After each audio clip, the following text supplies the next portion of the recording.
може би 25 години по-късно, 26-та, се появи следното нещо. Това е, което виждате, е гипса. Сега ще ви покажа ето това.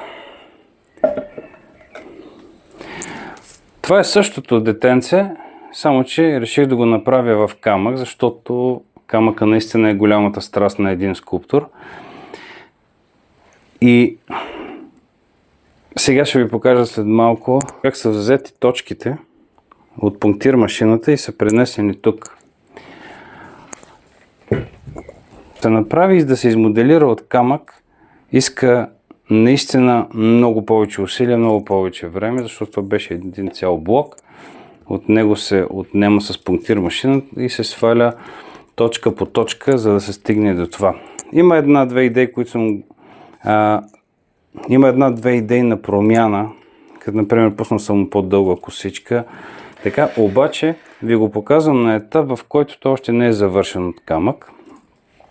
Ще видите, ето тук в лицето имам да завършвам много, имам да заглаждам по косичката, имам още работа. Тук долу още малко. Така или иначе, за следващия проект, който подготвям, следващата изложба, тази работа ще бъде там. Реших да я направя, защото наистина е много актуална.